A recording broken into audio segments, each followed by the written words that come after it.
All right. Today I'm talking to Dennis Kirwan, CEO of Dymic Digital. Thanks so much for joining me today. Yeah, thanks for having me. Yep, absolutely.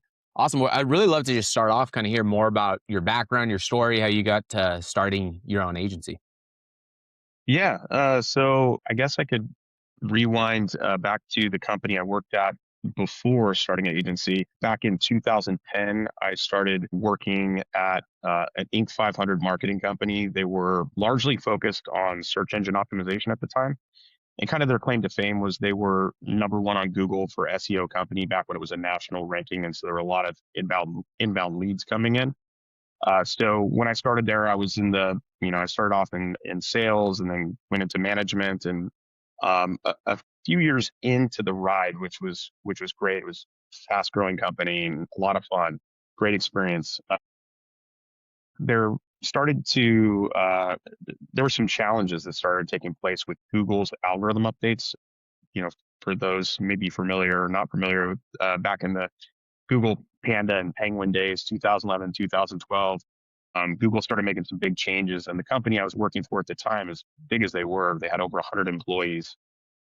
They were struggling to adapt to the big changes that were happening, at least initially, because it was a huge disruption.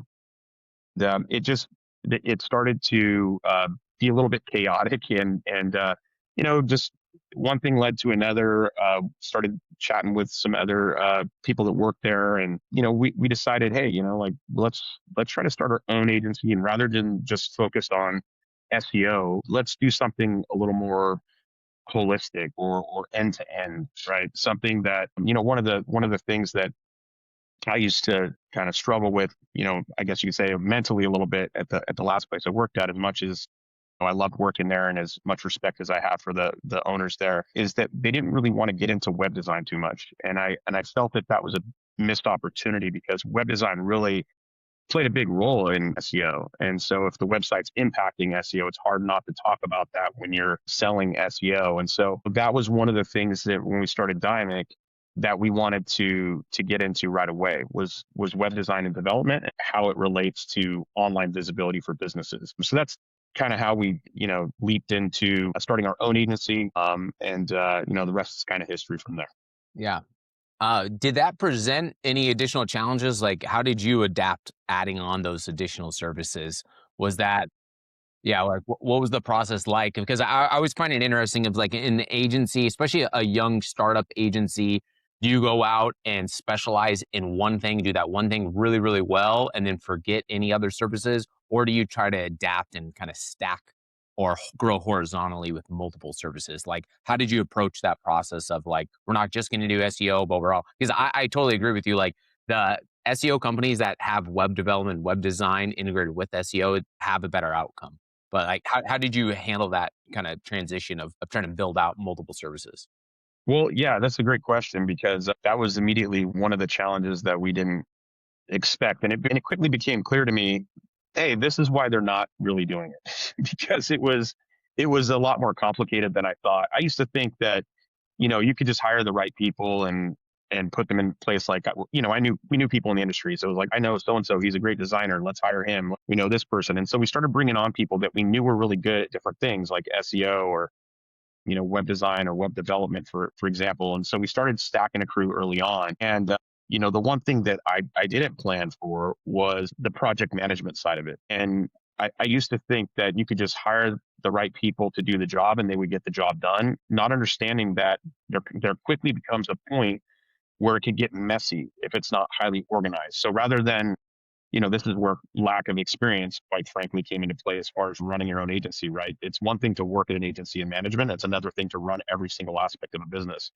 And so you quickly learn things out or figure things out and learn things about, well, now things are getting messy because there are all these moving parts. You're trying to get the designer to effectively communicate to the developer.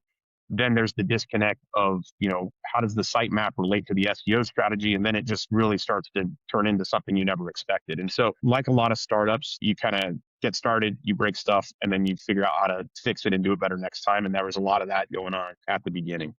Yeah, So, absolutely. I remember early on in my career, we like always kind of looked down almost on the project management, where it's like, mhm. this isn't that important or not that relevant. But you realize like if you have a really good project manager that can control the flow and understand that everything's connected and have a really good communication style to work with different types of personalities and different types of skill sets. Cause like the way you may talk to somebody who's in SEO versus web design or web development is probably completely different. So having Hmm. that really strong project manager, I think is a huge differentiator for, especially for agencies that have to communicate with so many different types of parties or outside vendors or Yep.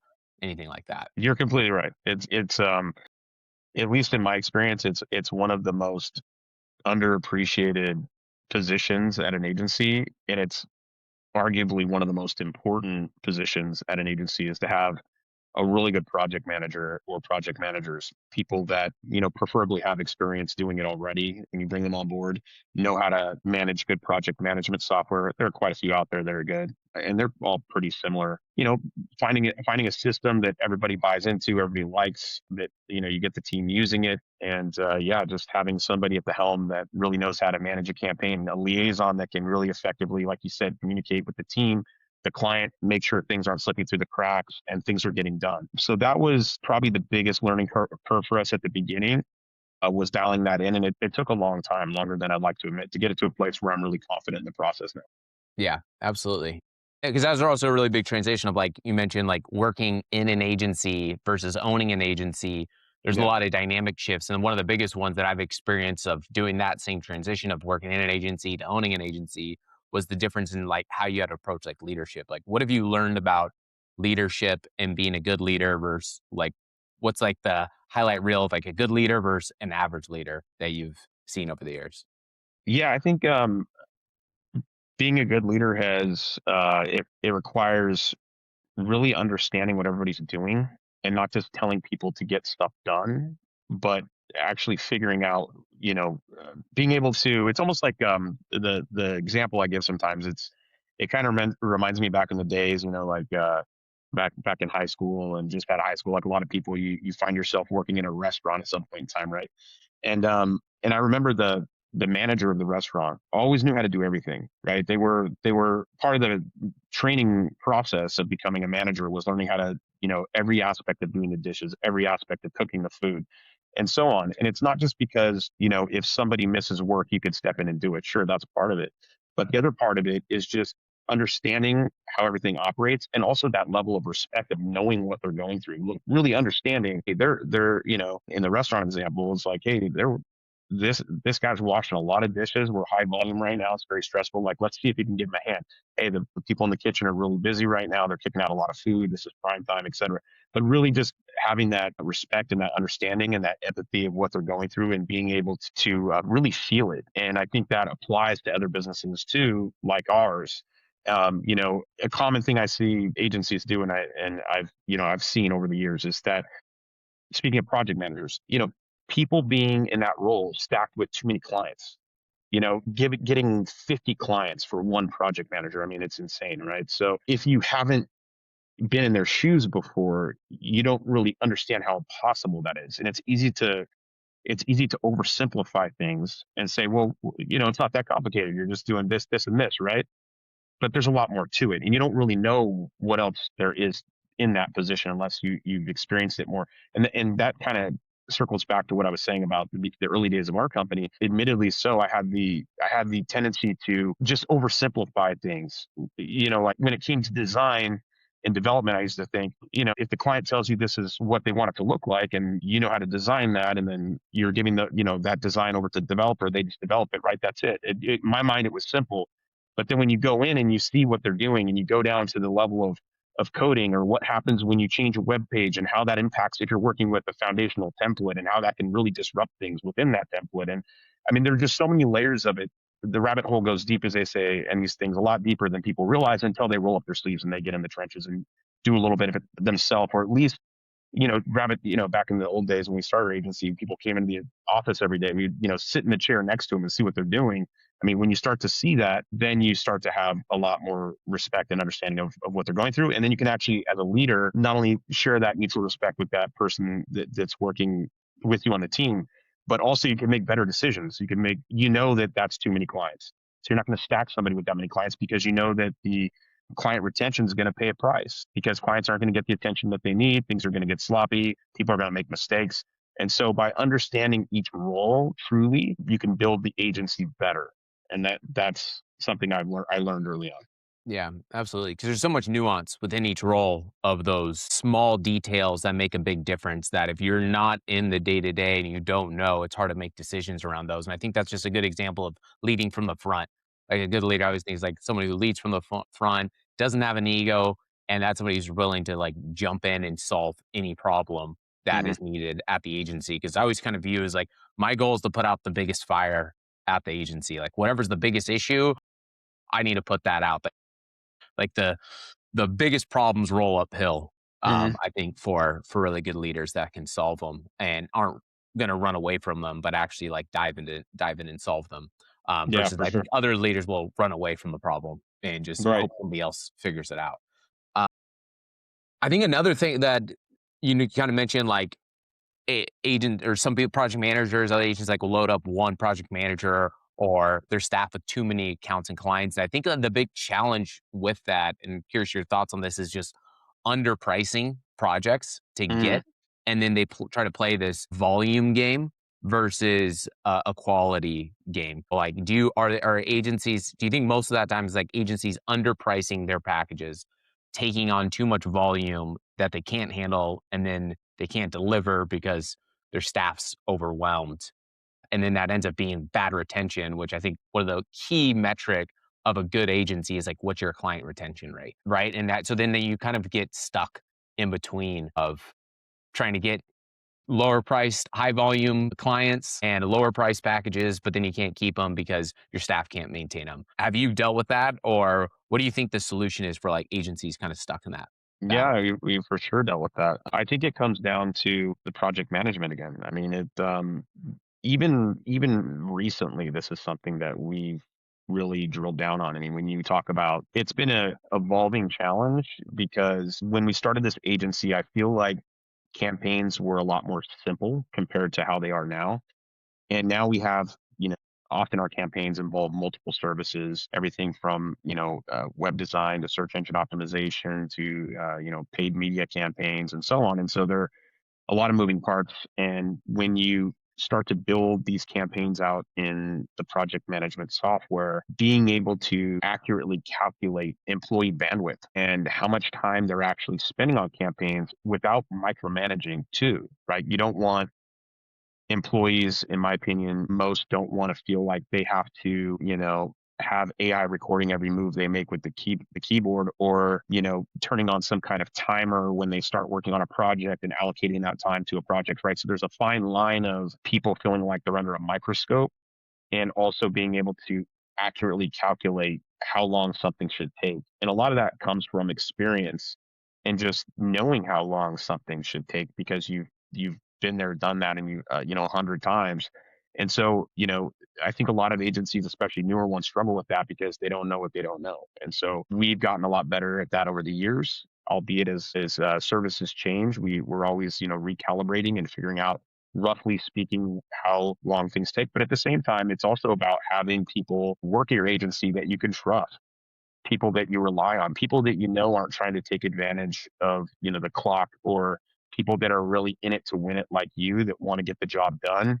And that's been part of our company ethos as well, is making sure that the team we have we're really proud of, and there's never a question in our mind that they're doing what they need to do to get the job done for clients. Yeah, absolutely, and that really comes down to just, I think, good recruiting, good talent Hmm. acquisition, and a good, like, hiring process, and then instilling that culture, especially nowadays with so many agencies having a remote workforce. We have a remote workforce. I think most agencies have gone to a remote, especially, small to mid-size, even some large agencies, is that how do you maintain the cultural understanding that we're all driven on the same purpose, same goal, and then also have the accountability that you have to have some accountability and tracking because like you said, like that's what gives you the ability to understand time and resources and all of that, but you have to give people enough freedom and where they don't feel like they're in this corporate juggernaut, because I've talked also people who work at large corporations and every single keystroke they do is tracked, Hmm. how much they're using their mouse is tracked, all of those things. That wouldn't be any type of agency or business or system I would want to run is having this overly watch every single employee, everything that they're doing 9 to 5. We're much more focused on outcome driven results. It's like, I know you're performing based on what outcome we're getting because I know what good outcomes are because I've worked in all of those roles. Yep.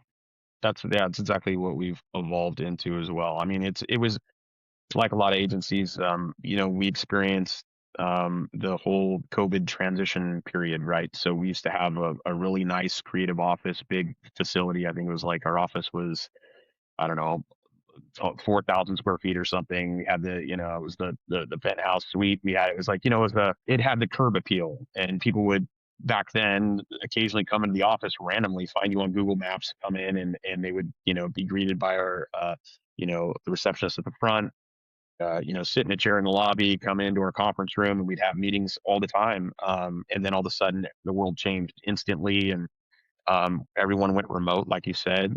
We had to let our lease at that building expire. I ended up opening a satellite office down here in Orange County, and then my employees, because we had to, we quickly adapted into remote environments during that time. And then it was hard to argue everybody should come back into an office because we really did figure it out how to do it virtually. And so it just of course, with Southern California traffic and all of that, there are a lot of good reasons that maybe it's better to work remote. But it's all about the project management and the culture, the things we've been talking about. It all falls apart if you don't have those things. If you don't have, good rapport and good company morale and a good tech stack, it's gonna get messy really fast. And I think a lot of agencies didn't make it through that transition for that reason. Maybe a lot of them out there are still struggling to make it work, or they haven't figured out how to grow in this new environment. Even though I come into an office every day, most of my staff is. Yeah, absolutely. I think one of the biggest challenges we had the exact same transition in challenge, but I think one of the positive sides is we were able to get talent outside of our Yeah. limited pool, which I think was a huge benefit. So the flexibility of hiring and our talent pool really expanded.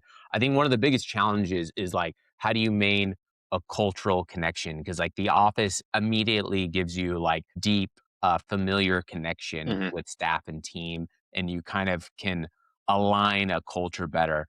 How have you guys found of like maintaining, how do you build and maintain a culture with a remote staff? Like, have you guys done anything that you guys think it works or is it Yeah. It's communication? Like, what is it?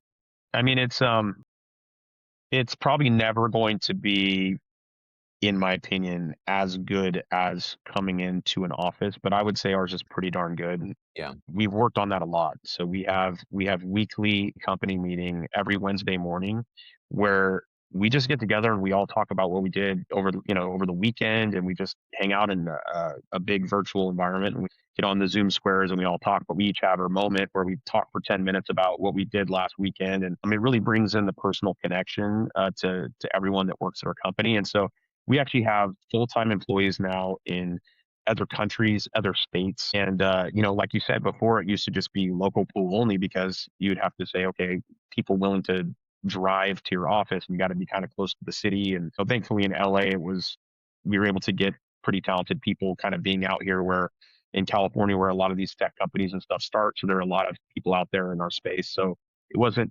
impossible for us back in the day, but like you said, it's a different game now. We can get people anywhere in the world, which has been great. But we stay connected through those meetings, and also just hopping on Zoom, hopping on Slack video as things evolve during the day. You want to talk about a particular client, you hop on a Zoom. So everything we do mostly is face to face. Very few calls that we make amongst the team are non-video. So we usually just do Slack videos all the time or scheduled meetings, and we're always able to see each other face to face, and it makes a big difference. It's like there are different levels. It's like face to face is the best, then there's Zoom video, then call, then instant message, and the human aspect deteriorates as you get down into like Right. the text message space, right? So we try to do video as much as possible. That's the best way we can stay connected.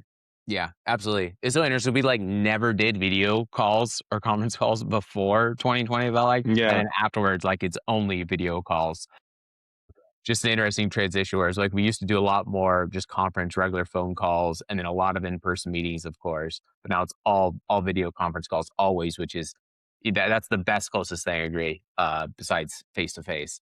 That's been the cool thing actually about the video thing, right? Is like I remember, like you said, before 2020, a lot of the sales presentations and when we met with people that we're, uh, came in through an inbound lead or maybe a salesperson set up a meeting or whatever, a lot of those were just on they were I don't want to say we were doing webinars and presentations through video, but like you said, it was more phone and then presenting maybe a deck Right. you're looking at or something versus like Yep. video to video. And now it's like expected, and I actually like that a lot because it does bring in the human connection a lot more with clients of ours. I mean, we have clients in Japan and New Zealand and different places in the world, and it's just so cool to be able to talk to them face to face and have these conversations with them. It humanizes something that was less human before COVID, ironically. And so I do love that technology kind of shift that we've seen, and now what the new normal is with video. Yeah, absolutely. It's made things a lot better for just connection worldwide. Just to transition a little bit to, you kind of mentioned before you were like right in the middle of like the penguin panda Mm. transition with Google and all that. How do you see similarities and trends with this kind of LM chatbot kind of search demand? Is there any like similarities between like kind of what that transition was like, even though that was kind of consolidated to Google search primarily, but do you see trends in kind of like the disruption of the AI chatbots in terms of like how you're doing SEO or how search traffic's being moved around? Yeah, absolutely. I would say that once ChatGPT became mainstream, and I think it was 2023, I was like a lot of people up on it all night. My mind was blown about how good it was. Was I would say before LLMs, the large language models like ChatGPT became more mainstream as far as everyday use for people. I was a little more skeptical about a lot of the AI. I mean, I didn't pay a whole lot of attention to it, to be honest. But then ChatGPT changed the game immediately within days, just because it's the space I'm in. And I'm sure people in their own industries thought of different ways they could use it. I was immediately thinking about how do I get businesses to show up in this thing? So I started digging into that right away. We've been mostly publicly quiet about it until last year because we were truly trying to not only figure it out, ChatGPT is obviously not the only one out there, and they all do work a little differently. I was trying to figure out how each one of them operated. Then the next step was, okay, I know there's ways to do it, but now you got to have the right people on board that truly understand it to be able to do that kind of work for clients and have success doing it, right? So that was the next thing that we had to do was find people to work for us that were highly familiar with it and just really techie people that get it. So that was once we had that, which I'm proud to say about a year ago, we hired on a new SEO director, and she came from a very large company, a very well known name company. She was the director of search there, and we're lucky enough to convince her to work for us. She's she's amazing, and she really knows what she's doing. And in her own words, she says, "I really geek out on this stuff," And she's been into it as a hobbyist since she was in. I think she said back in high school she was figuring out how to rank her own video games that she made herself. So Nice. that's the level she's on. We're just once she was on board and we realized that this is not only a real thing but something that we can do, we started to talk about it more openly. So I've been kind of setting the stage with some of my thought leadership content on boards and things like that. I've been talking about it more, getting into the weeds a little bit, posting about it on LinkedIn. But even our website doesn't formally offer it yet. I really wanted to get it out there faster. But one thing I've learned is you got to do things the right way. You can't just go out there and sell something just because it's a hot topic. Like, if you don't fulfill, you're putting your reputation on the line. And for us as an agency that's been around for I think 13 years now, um, that's a big deal. We've worked hard to get a really good reputation online, and last thing I want to do is sell something that we actually cannot fulfill on. And so we're just now getting to a point now where we're going to do kind of a relaunch of our website here in the next month or two. And once we do that, then we're going to have all that new content on there about LLMs and search visibility and things like that within those ecosystems. Yeah, absolutely. I think that's the right way. I think so many people jump on the trends, they jump on the hot topic just because they know it may be a way that they can sell. And that's like a very short-sighted, short-term strategy that I think ends up not working out. Is if you can't deliver on what you promise, that's fundamental to a business as long-term success. I think is deliver on what you say you can actually do. That's what we're always really always focused on. Is we're not going to overpromise. We're not going to tell you things that it's not possible or we can't do. We're going to be straight up and honest about what's possible, what we know for sure we can deliver on. What can you anything you want to discuss, or can you talk about of kind of like what have you guys learned about kind of LLMs, how they work, how you can influence them? Like, can you influence an LLM, any of them or all of them, with what you do from an SEO content perspective, and like Yeah, I would how say different is it from like traditional SEO to the kind of a new as is there a new SEO model basically to influence LLMs? Yeah, it's a great question. I would say it's a mixed bag. I think some of the traditional SEO stuff does have an impact, and I say that because it's evolved since the LLMs came out. When they first came out, they were a bit more of trained data Mhm. that existed in there that was kind of baked into it versus having the live web integration to it.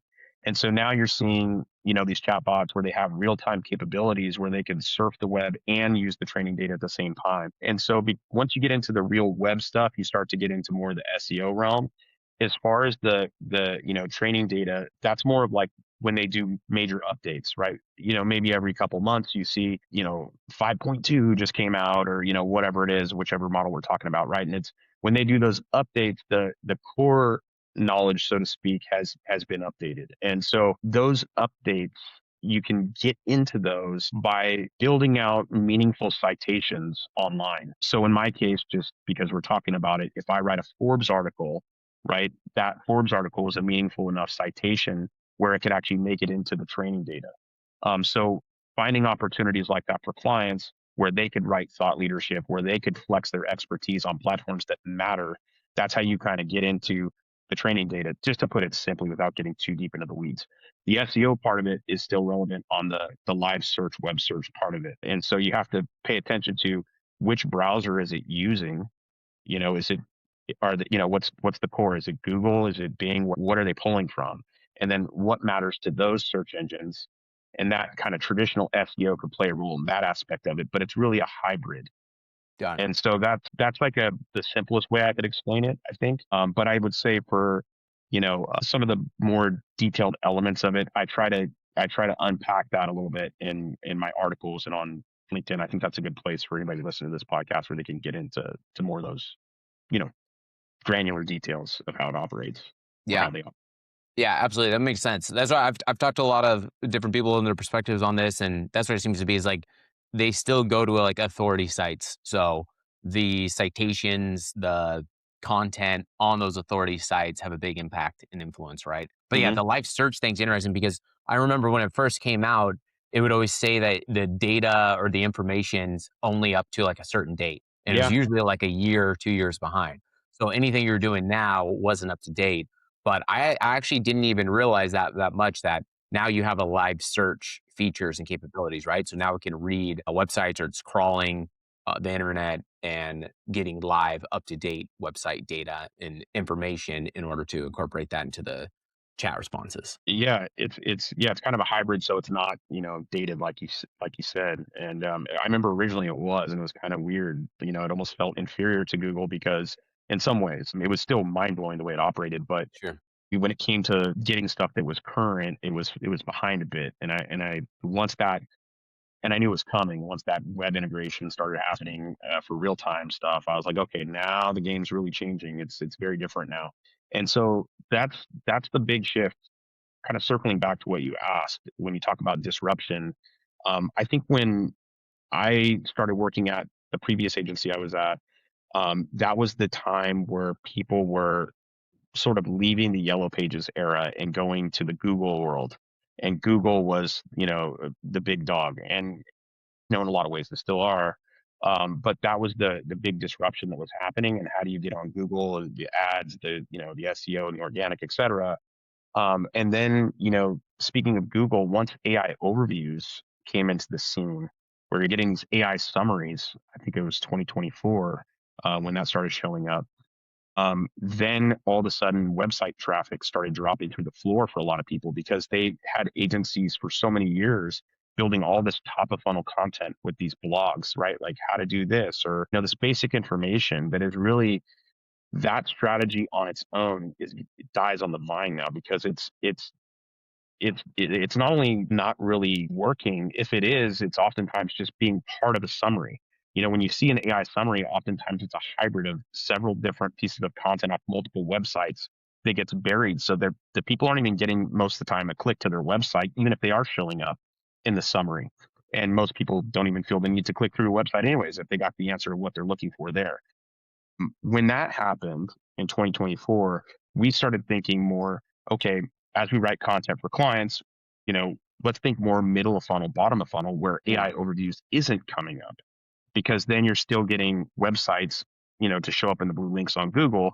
And that's still going to get you to click through. And even better, you're getting people that are closer to the buying stage versus, just looking for information. So that's better for conversions. So that was the first shift we started making when we started seeing AI overviews come into the scene. And then the other part of it now is, the whole LLM aspect of it. And how do you get into the AI conversation? Because now a lot of people aren't the customer journey has changed a lot, and in a lot of ways it's not what it was a few years ago where it largely was Google and parsing through websites and reading for information, looking for what you're trying to find. It's like the leap we saw when Google came around, and like we sort of went from the library and encyclopedia era into this digital universe that completely changed the game. It was just huge leap of information discovery. And then to go from that, where now that looks archaic, combing through a bunch of different websites trying to find information, when you can have this intelligent conversation with a chatbot. And then based on all these things that are unique to you and your business and what your needs are, you're getting a short list to choose from that's highly tailored. So now the next question is, as a marketing agency for us, is how do you get your clients in that short list of recommendations?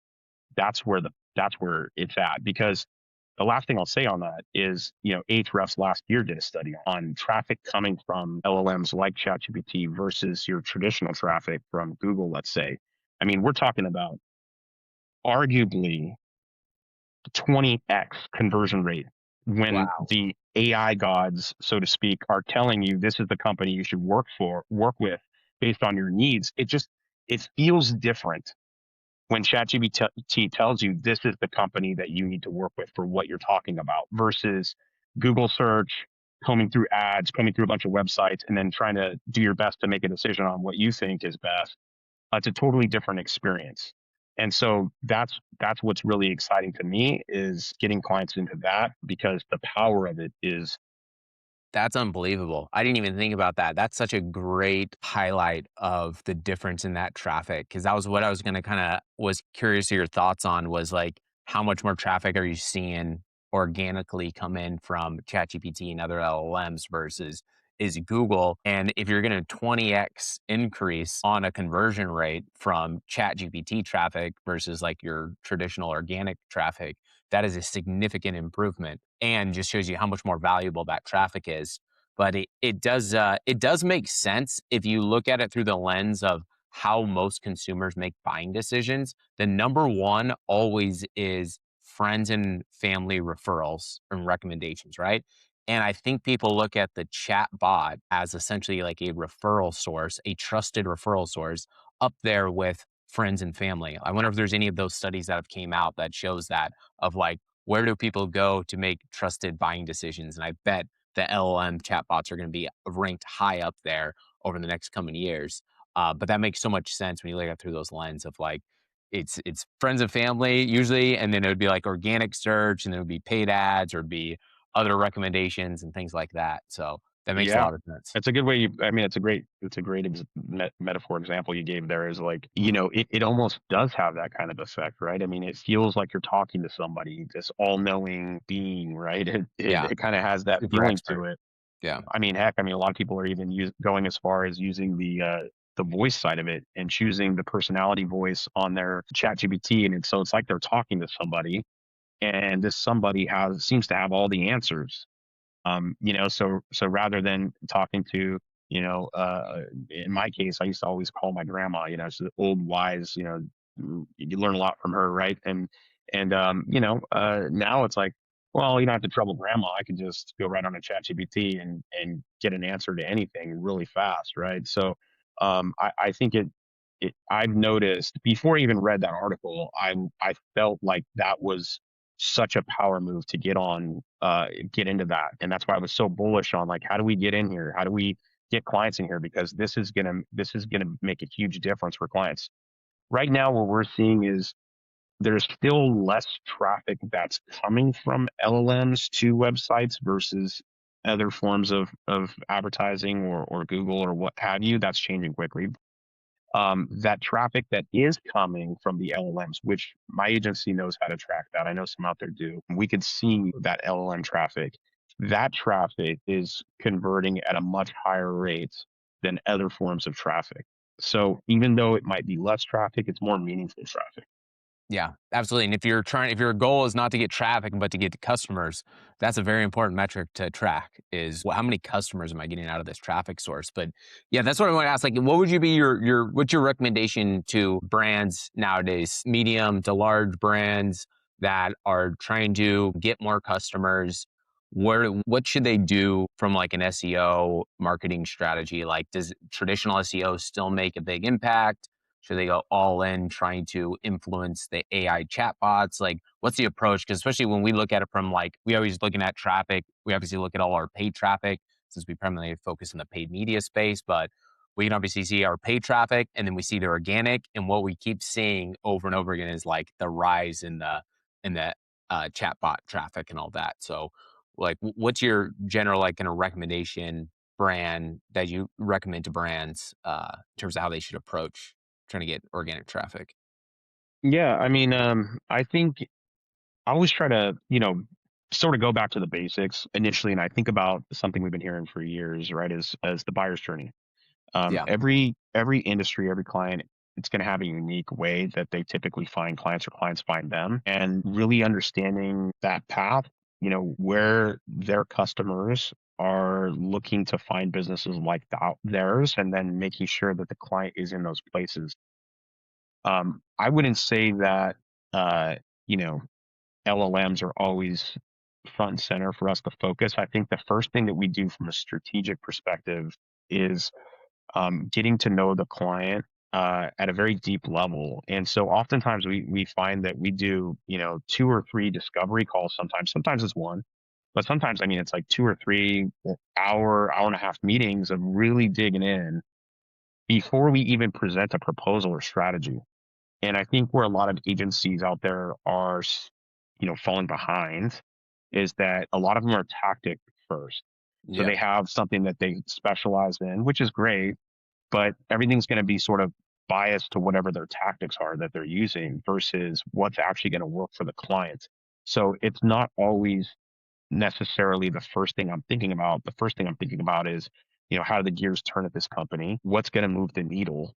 And then, how do we build the strategy around that? So I think that, these days for us, a lot of clients end up, dipping their toes in the water initially if they've never worked with us before, maybe going with the thing that they feel like is going to make the largest impact based on our conversations. Oftentimes, I try to start with their brand. I mean, I feel like more often than not, there's no sense in even doing marketing if their brand has holes.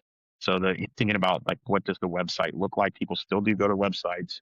Um, is the content narrative consistent across all their channels? Are they on all the platforms and channels that matter? And so, getting that brand voice dialed in and consistent, and feeling like the foundation is strong first. That's what I sometimes you see that right away. Sometimes it needs a lot of work, and normally we don't even want to get into marketing first. We want to say, look, I know you're eager to get leads, but we're going to be getting much better success rates if we fix this first. And if we can do that, then marketing makes more sense and it's going to be more successful.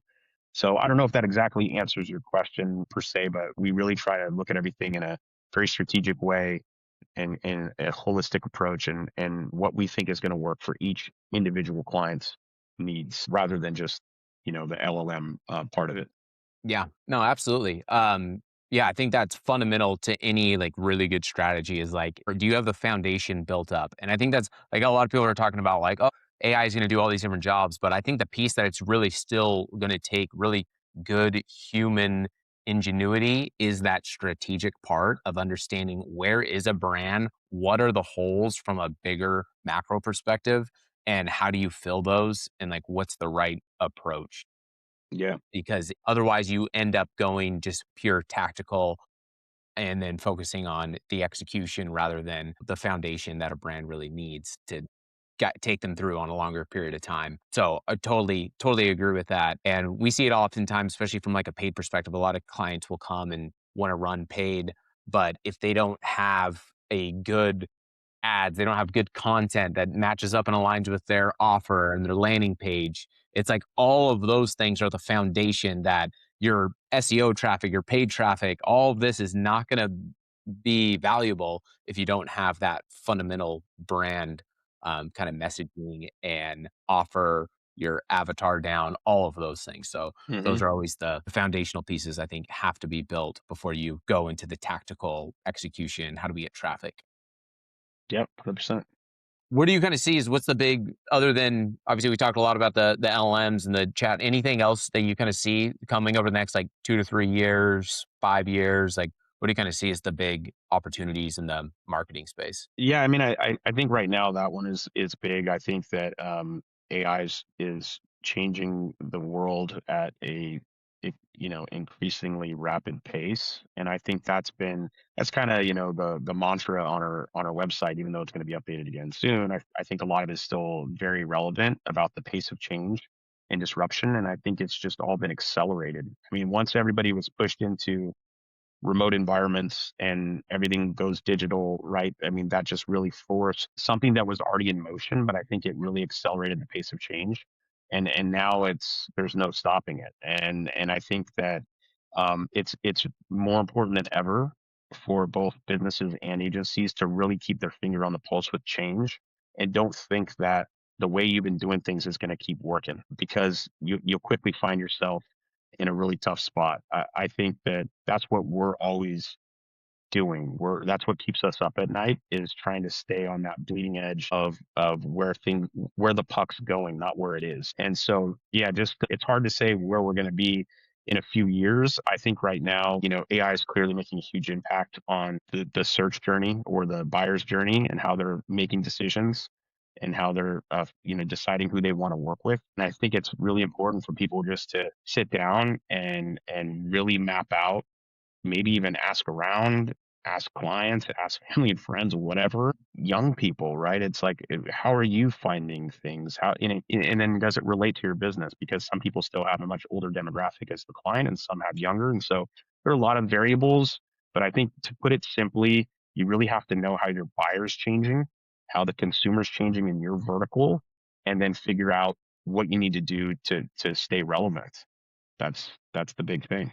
Yeah, absolutely. Yeah, I think that's right. I think a biggest opportunity for a lot of brands right now is that can well for a lot of different companies is can you build a real brand that it goes beyond just the lowest bottom funnel? Like can you build a marketing and branding strategy that goes beyond just trying to capture the 3 to 5% of audience that's buying? And I think the ones that build a real brand and can really build true emotional connection with consumers is going to succeed, and you have to find other ways to build a brand rather than just trying to buy that traffic. Because, like you said, like you're getting the mid to lower funnel conversions from those, but how do you still influence and have brand influence at a larger and bigger level? I think is a big challenge that large brands figure out, but I think the small to mid-sized brands are really gonna have to solve for is how do we build a brand that kind of represents us and builds real true connections with consumers, their target audience.